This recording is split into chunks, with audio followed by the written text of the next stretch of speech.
On 14th October 2025, Canada issued just 345 invitations to apply under a PNP draw, and the minimum CRS score was a whopping 778. And the next day, 2,500 invitations went out for healthcare professionals with a CRS cutoff of 472. What do these numbers tell us? Let's dive in. Information presented is for general purposes only. Always check IRCC's official website for your specific situation. Hey everyone, welcome to my channel. Today we're talking about the latest express entry draws from IRCC and what they mean for applicants around the world. I'll walk you step by step through each draw, explain what changed versus last week, and give you actionable insights. On 14th October 2025, IRCC held Draw 372 for the Provincial Nominee Program, PNP, category only. A total of 345 invitations to apply, ITAs, were issued. The minimum comprehensive ranking system, CRS score, was 778. Then, on 15th October 2025, IRCC held a category-based draw targeting occupations in healthcare and social services. They issued 2,500 ITAs, and the CRS cutoff was 472. These draws highlight two contrasting realities. For PNP-only draws, the competition remains extremely fierce, CRS 778, meaning only very highly scored candidates with provincial nominations succeed. For category-based draws, like healthcare, the CRS threshold is much lower, 472, signaling that IRCC is prioritizing in-demand occupations.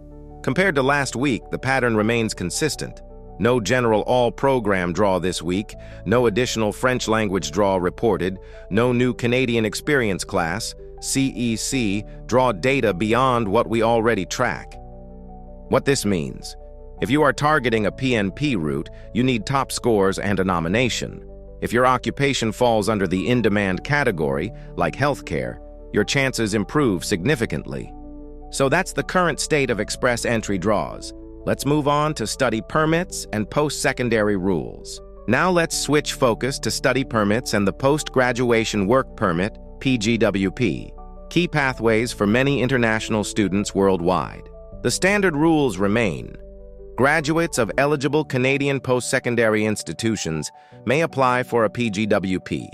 There were no new official changes this week to PGWP eligibility or to caps on study permits. IRCC reported that from January through August 2025, they finalized about 594,300 study permit applications, including extensions. What changed versus last week? Nothing major. No new announcements, no changes to eligibility criteria, no fresh caps introduced. Why this matters globally? If you're an international student or planning to become one, Canadian Study plus PGWP remains a viable route. But you should stay alert. Though nothing new this week, policy can shift. Make sure your institution is eligible, your study permit is valid, and you plan ahead for your PGWP so that you can transition to work and eventually to permanent residence. All right, stable but still important area. Next up, work permits, LMIA, and processing times. Now we're looking at work permits and processing times. This affects both applicants already in Canada and those planning to move from abroad. According to data as of 8th October 2025, initial and extension work permit applications submitted inside Canada are being processed in approximately 200 days, and that's an increase of about 4 days from the prior update. IRCC also confirms that processing times vary based on many factors: application completeness, type, origin. No new major policy changes this week in the LMIA work permit category. That means the existing delays remain the same or slightly worse. What changed versus last week? The processing time inside Canada ticked up to 200 days, a slight negative factor for applicants in Canada.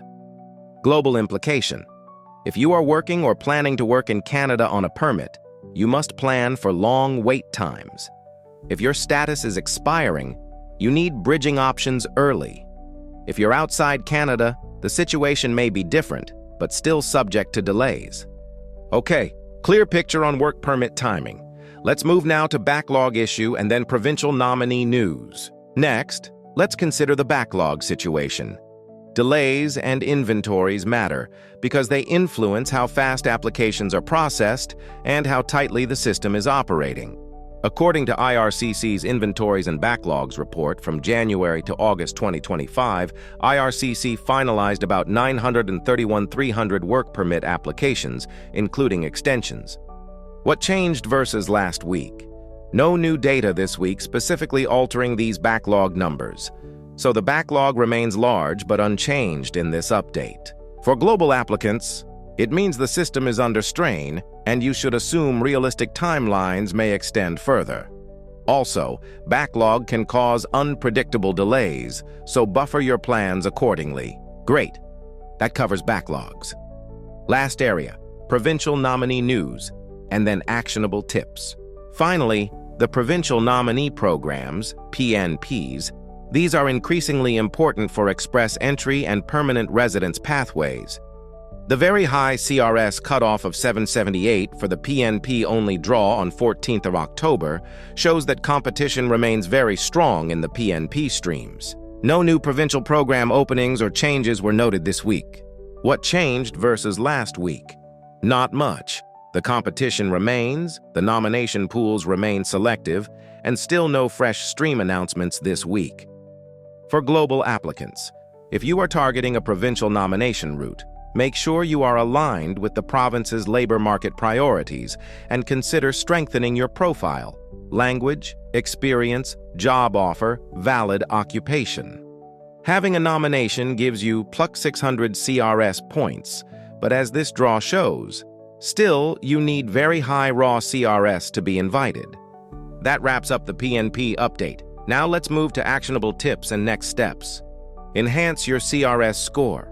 Whether you're applying via express entry or a PNP route, scoring high on language tests, English and/or French, gaining strong skilled work experience, and securing a provincial nomination are key. Explore category-based draws. The recent 472-point cutoff draw for healthcare professionals shows that targeting in-demand occupations can meaningfully reduce the CRS threshold and increase your chances. Plan for delays. With work permits inside Canada taking about 200 days, factor in the extra time and make sure if you're on temporary status, you have bridging or renewal plans in place. Stay updated on draw categories and occupations. When you enter the express entry pool, check whether your occupation is eligible under a category-based draw, healthcare, trades, French language, etc., and monitor which provinces are opening PNP streams aligned with your profile. Ensure your credentials and tests are ready.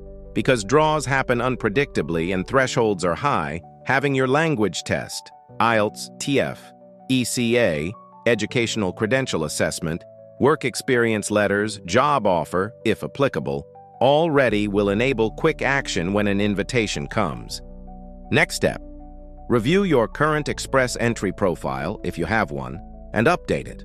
Check the occupation list for category-based draws, look into which provinces have open PNP expression of interest pools aligned with your profession, and make sure your language test score and credential assessment are up to date. If you found this video helpful, don't forget to share, like, and subscribe for more in-depth Canada Weekly immigration updates. Thank you for watching.